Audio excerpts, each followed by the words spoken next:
Good afternoon, grade 5A. I was expecting some of you in the Zoom meeting, math Zoom meeting class today, but since none of you were online, I decided to record the lesson and post it in the portal. So the lesson for today is lesson 1.9, which is problem solving, multiplication and division. So in this lesson, what you will learn is you will use a strategy of solving a simpler problem to to help you solve a division problem. So that is the strategy you're going to use in this lesson. You will solve a simpler problem and then which will help you to solve a division problem. In the last lesson, we already learned about the relationship between multiplication and division. We already learned that they are inverse operation, and you can check your division by doing a multiplication operation. And also we learned about the distributive property, how you can use to find the quotient using the distributive property, which helps you to break the dividend, a bigger dividend number, into smaller numbers, which is divisible by the divisor, and then finding the quotient. I'm sure you understood that lesson. So this lesson is again similar lesson, but here you're going to solve some problems using the strategy, the same strategy by solving a simpler problem. Okay, now, okay, whenever you are given a problem, what is the first thing you have to do? First thing you have to do is you have to read the problem, and then you will underline the key words or the clue words in the problem. Then you will search for the words which asks you, what do you need to find? And you will look for information what is given in the problem, and you will think how will you use the information and then solve the problem.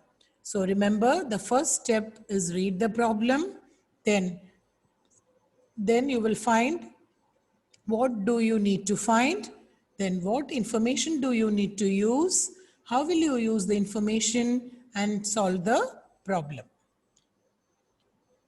Now, this is a example which will help you to understand the strategy better. So, Mark works at an animal shelter. To feed 9 dogs, Mark empties 8 18-ounce cans of dog food into a large bowl. If he divides the food equally among the dogs, how many ounces of food will each dog get? Use the graphic organizer below to help you solve the problem. So from this, you knew that it's about dog feed, and what do you need to find? You have to find the number of ounces of dog food each dog will get. That is the question you have to solve. Now, what information do I need to use? You should know how much dog food is there, or how many cans of food are there. And also you should know the number of ounces in each can, and also the number of dogs that has to be fed. Now, how will I use the information? I can multiply to find the total number of ounces in the cans, and then you will solve the simpler problem to divide that total by 9. You will use some strategy to divide that number by the number of dogs, that is 9. So here we are going to solve the problem. First multiply to find the total number of ounces of dog food. How much is it? 8 times 18. Each can holds 18 ounces. There are 8 cans. So 8 times 18 equals 144 ounces.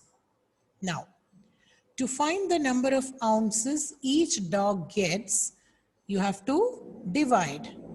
So what you have to divide? You have to divide 144 with 9.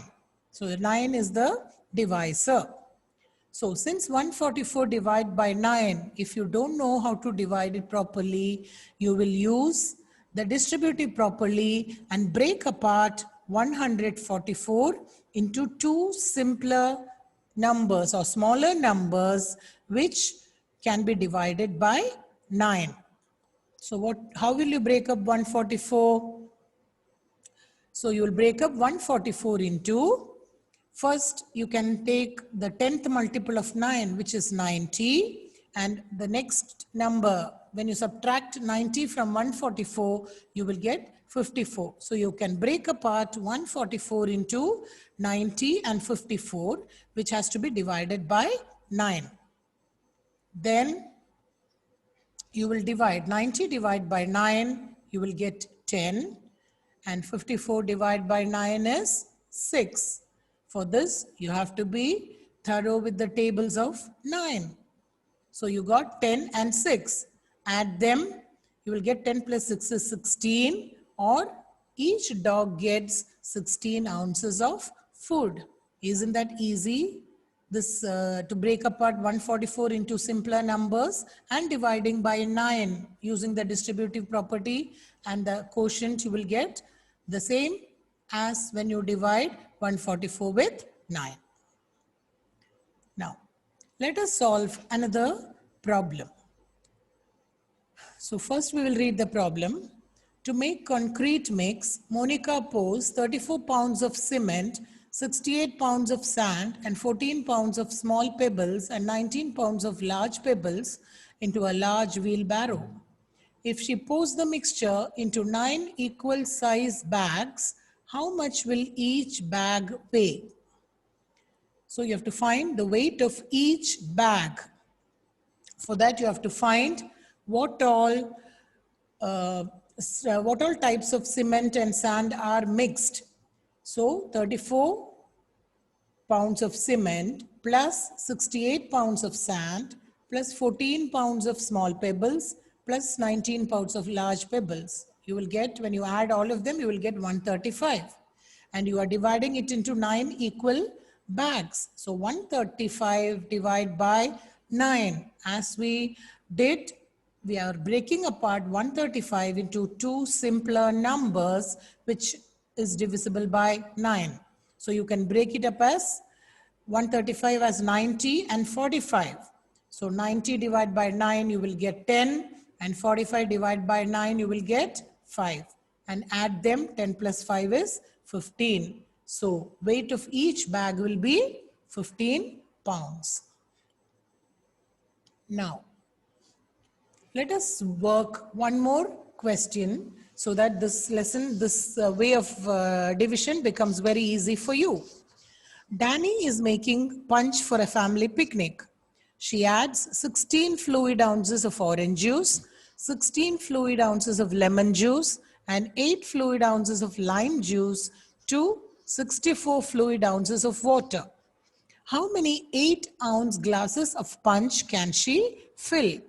So you know it's a juice mixed. So she's making a mixed juice. So you have to add all the juices along with water.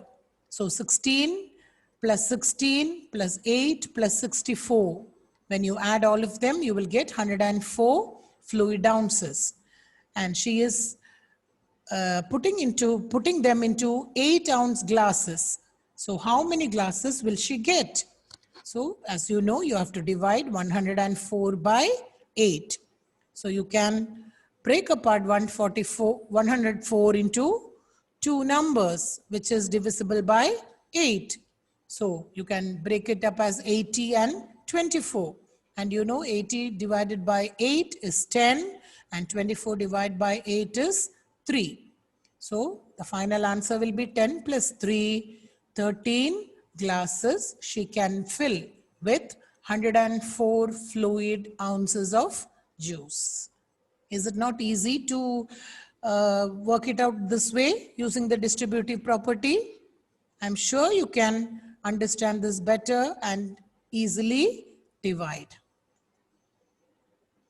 Now, before we conclude, I would like to say that we are on chapter 1.9 now, which is just finished, and we are going to start numerical expression from tomorrow.